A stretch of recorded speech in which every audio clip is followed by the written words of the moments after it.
Good day. Today I'll be discussing PhilHealth, which is a critical component in the country's push towards universal healthcare and its significant role in making medical services affordable and accessible for every Filipinos. This is the outline of my presentation. So PhilHealth or PhilHealth Insurance Corporation is a government-owned and controlled corporation that administers the National Health Insurance Program. It aims to provide accessible, available, and accessible healthcare services for all Filipino citizens by providing health insurance coverage. It offers a wide range of services to its members aimed at providing comprehensive health insurance coverage and ensuring access to essential healthcare services. It started way back in 1995 through Republic Act number 7875, which is the National Health Insurance Program. Then, towards 1997, the start of the PhilHealth operations covering employees working in the private and government sectors started. Now, in 2000, the Medicare program, meaning including the informal sectors and self-employed, were also enrolled in PhilHealth. Now, in 2004, the Universal Health Coverage Policy started. Then, in 2013, the No Violence Billing through Republic Act number 10606 was implemented. In 2019, the implementation of the Universal Healthcare System under the RA 11223 started. And in 2021, PhilHealth started the digital transformation and electronic claims filing for every procedures. Now, towards 2023, PhilHealth is focusing on sustainability and a comprehensive insurance coverage. Now, the mandate of PhilHealth provides health insurance coverage and ensure affordable, acceptable, available, and accessible healthcare services for the citizens in the Philippines. It should serve as a means for the healthy to pay for the care of the sick. For those who can afford medical care to subsidize those who cannot. The program shall include sustainable systems of funds constitution. The program shall be limited to paying for the utilization of health services by covered beneficiaries. Stakeholders cannot dispense drugs or pharmaceutical products. Now, the mandate was mentioned in Article 3, Section 5 of RA 7875. Now, its powers and functions. PhilHealth is a tax-exempt government corporation attached to the Department of Health for policy coordination and guidance. It shall have the following powers and functions, as stated in RA 7875 as amended by 10606. PhilHealth shall administer and formulate and promulgate policies for the sound administration of the program, to supervise and the provision of health benefits, and to set standards, rules, and regulations necessary to ensure quality of care, appropriate utilization of services, fund viability, member satisfaction, and overall accomplishment of program objectives. Now, part of its function and powers is to formulate and implement guidelines on contributions and benefits, portability of benefits, cost containment and quality assurance, and healthcare provider arrangements. Now, it is meant to establish branch offices as mandated by Article 5 of this Act, then to receive and manage grants, donations, and other forms of assistance.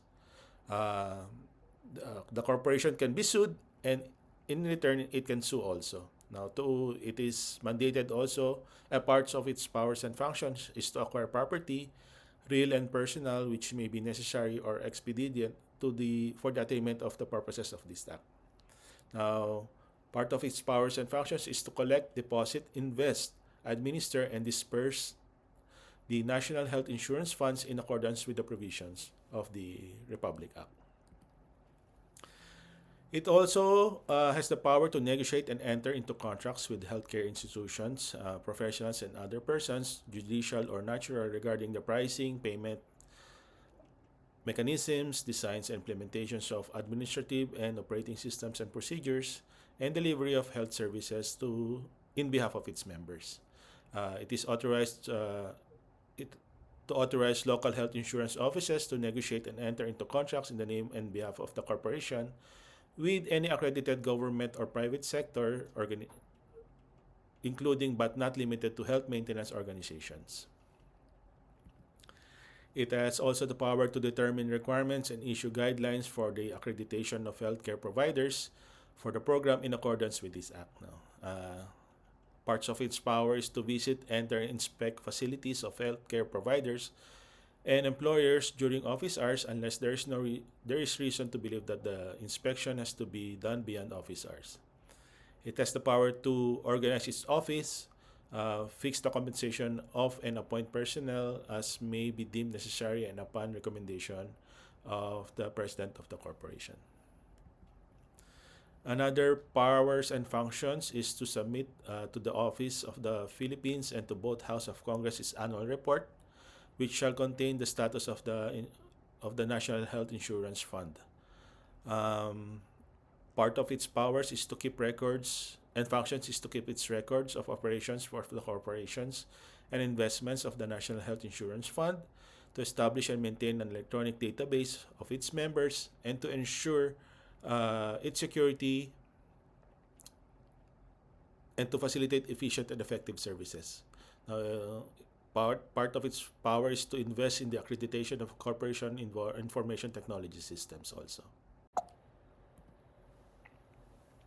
Another powers and functions of PhilHealth is to conduct information campaign on the principles of the National Health Insurance Program to the public and to the accredited healthcare providers.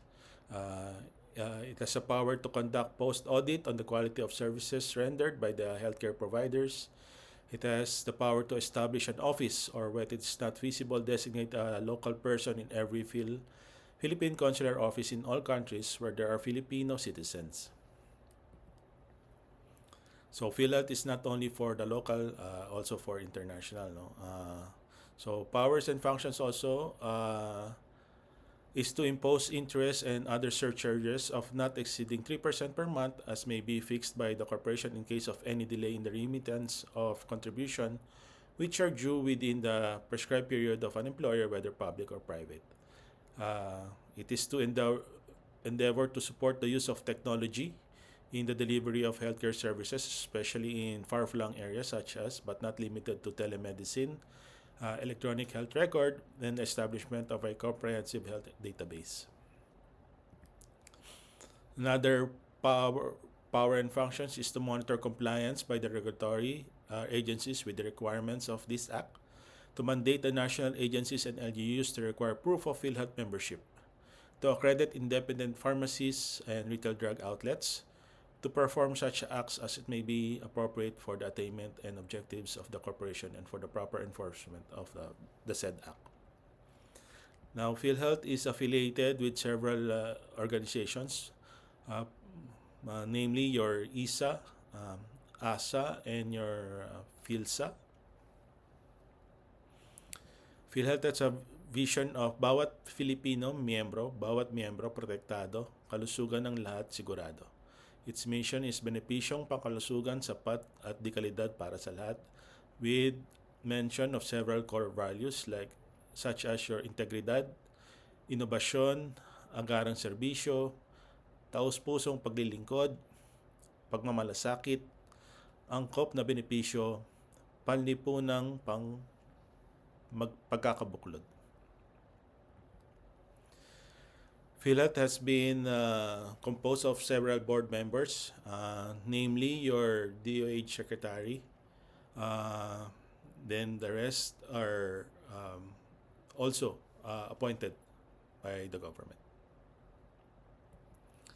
Its organizational structure, as you can see, is a really complex one.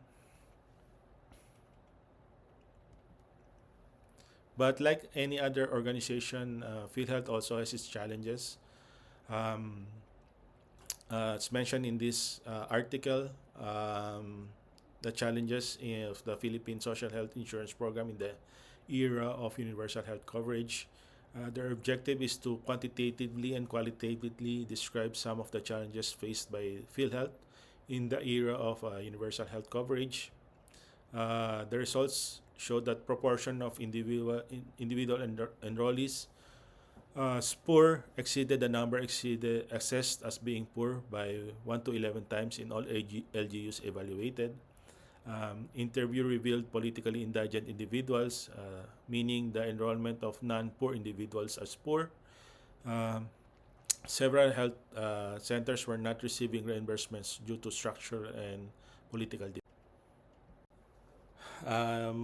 Another article mentioned several challenges, especially in the enrollment of members who are in PhilHealth, wherein they found out that the enrollment rate exceeded the assessment rate by 3.5 to 11.5 times for indigent membership in all LGUs, meaning that number of individuals enrolled as indigent and sponsored members for PhilHealth was higher than those identified eligible by the DSWD. No? So there's no standard procedure to determine who is not eligible for certificate of indigency note or to validate these claims. Another challenge they mentioned is that there's difficulty in encouraging low-income earners in the informal sectors to enroll themselves in PhilHealth. Some health centers were not accredited as they did not yet meet the necessary criteria for such as infection control. Several health centers had intentionally not to renew their accreditation. They found it cumbersome and slow process of assessment for DOH certification and sudden changes in the process of accreditation. They saw no advantage as they did not receive reimbursements even when they were accredited, mainly because of the delay. Now, in coding, PhilHealth uses standard codes for medical diagnosis and procedures to ensure accurate claims processing and consistent reporting of healthcare data. The key aspects in coding of PhilHealth uses the International Classification of Disease, the 10th edition, which is your ICD-10. For procedures, you have your diagnosis-related group, DRGs, or relative value scale codes. For reimbursements, we use the case rate payment. No? The coding measures productivity of physicians and other health professionals and compared to its peers. It measures efficiency and allocation resources of health systems. The rationality for coding is for sustainable compensation payment systems and fee schedule. No? Now, for the diagnosis, ICD-10, it improved data accuracy and consistency. It is for better claims processing, enhanced public health monitoring, improved quality of care, and avoidance of fraud in terms of claims. No?